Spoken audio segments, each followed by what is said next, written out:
What is anarchy? Well, it's not chaos, it's not Mad Max, it's not a world without rules, it's a world without rulers. ANCAP, short for Anarcho-Capitalism, is the idea that society doesn't need a monopoly government or coercive state to have law, order, protection, or property. Those things can emerge voluntarily through markets, contracts, reputation, and custom. To understand how ANCAP could work and has worked, let's look at real societies from history that embody the core principles of anarcho-capitalism, from least to most free. We'll judge by 6 criteria. 1. Were they truly stateless? 2. Did people participate voluntarily? That is, could they opt in or out? 3. Was law and security handled through markets or private systems? 4. Did they respect the non-aggression principle, no theft, no coercion? 5. Were they stable and sustainable, not collapsing into disorder? And finally, 6. Did they reject collectivism while allowing hierarchy? Because ANCAP rejects communism. It allows inequality as long as it's voluntary. The Hanseatic League is our first stop. It was a network of merchant cities in Northern Europe, banded together for trade, not conquest. There was no central ruler, no king of the League, just cities cooperating voluntarily. Merchants opted in because it was profitable. The League wasn't a government, it was a commercial hub. Law was handled through merchant courts, private arbitration, and a shared code of conduct, lex mercatoria. Cities had governments, yes, but the League didn't. Peace was the rule because conflict hurt trade. It lasted centuries because people wanted to be a part of it. Hierarchy? Absolutely. Wealthy merchants called the shots. There was no pressure to redistribute, just earn your way in. Next, the American Old West. It wasn't what the movies say. Before the federal government moved in, this was a decentralized patchwork of towns, camps, and ranches where people handled things themselves.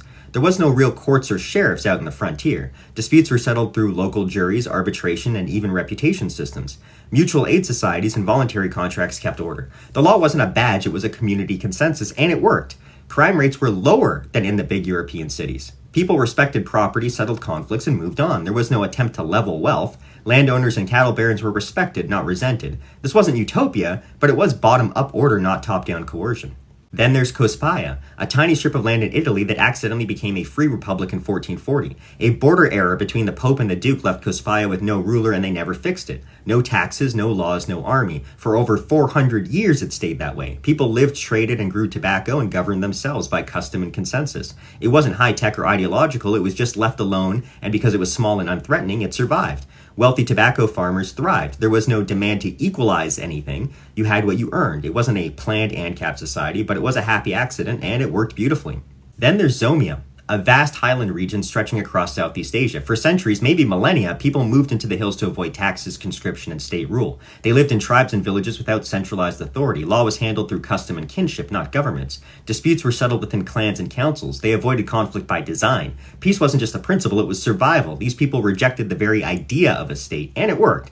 Zomia remained stateless long after most of the world was colonized or nationalized. Hierarchy existed, elders, respected warriors, but it was earned, not imposed. No collectivist dogma, just families and tribes living freely. Now to Acadia, the French settlement in eastern Canada. From the 1600s to the mid-1700s, Acadians lived without real government. They had no court, no taxes, no central authority, just parishes, families, and voluntary councils. Disputes were settled locally, often by elders of the church. There was no police force, but there was peace. Acadians were famously nonviolent, and it wasn't because of control, it was because of shared values and mutual respect. They owned their land, worked it, and defended their property rights. Prominent families like the Melancons were well off, but no one tried to level them. Hierarchy was accepted, earned through trust and contribution. But in the 1700s, imperial powers decided peace wasn't good enough. The British, now in control of Nova Scotia, demanded the Acadians swear unconditional loyalty to the crown, against the French, against their neighbors. The Acadians refused. They wouldn't pick sides in a foreign empire's war, so the British labeled them a threat. Starting in 1755, thousands were forcibly rounded up, their homes burned, families separated, and they were deported in what became known as the Great Expulsion.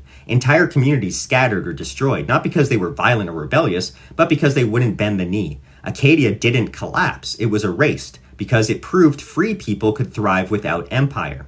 And yet Acadia lives on in the hearts of the French of North America. It has become a symbol of identity, defiance, and quiet endurance. L'union fait la force. As a Canadian libertarian with family roots in Nova Scotia, I consider it a part of my heritage. Today, in a Canada where liberty struggles under layers of regulation, taxation, and cultural uniformity, Acadia is a whisper from the past. It has been done. It worked. It can be done again. Further back in time, ancient Ireland offers one of the clearest historical models of ANCAP society. Before the Normans, Ireland had no state. Law was handled by brehons, private judges hired to interpret customary law. There were no cops, no jails. If you were wronged, you got restitution. If someone didn't pay, their reputation and protection was revoked. People chose their own jurisdictions, their tuas, and could switch allegiance. The entire legal system was private, decentralized, and restitution-focused. Kings existed, but they didn't legislate. They were figureheads, not rulers. Wealth and rank were real, but not redistributed. Ireland was a functioning stateless order for hundreds of years. It only ended because England invaded. And now Prosperia. This is a private charter city on the island of Roatan in Honduras. It's new, it's real, and it's running today. Prosperia operates under a special legal framework that allows it to run independently, within limits from the Honduran state. People join by contract. There's no forced citizenship, no coercive taxes. Courts, regulations, arbitration, all handled privately or through competitive providers. You can exit any time. It's designed to be a marketplace for governance, and it's attracting investment and residents because it works. There's no forced egalitarianism. Entrepreneurs, investors, and innovators rise by merit. This is ANCAP made modern, proof that liberty can scale if the incentives are right. And finally, the gold standard, medieval Iceland, from 930 till 1262. For over 300 years, Iceland had no king, no executive branch, no state police. Law was written, remembered, and recited at the Althing, the public legal assembly. But enforcement, that was private. You choose your Godi, a chieftain who represented you in court and helped you enforce rulings. You could switch Godar at any time. Legal competition was real. Disputes were settled through arbitration, compensation, and if needed, social expulsion. There were no jails, no death squads, no taxation. Wealthy Godar gained status by offering better legal services, not by force. It was stable, prosperous, and free. Until Norway forced Iceland under its crown. But it didn't collapse, it was conquered. There's a difference. And now a few honorable mentions. Liechtenstein. It's a monarchy, yes, but a soft one. It allows municipalities to secede voluntarily. It has low taxes, property rights, and a prince who actually supports libertarian ideas. Not stateless, but closer than most. Somaliland is a self-declared unrecognized state that has functioned without international aid or recognition for decades. It runs on clan arbitration, customary law, and peace. It's far more stable than Somalia, and arguably closer to ANCAP than most people realize. Then we've got the sea nomads, or the Banhao Lot, who live off the coast of Southeast Asia, stateless, nomadic, and self-governed. They move with the tides and answer to no state.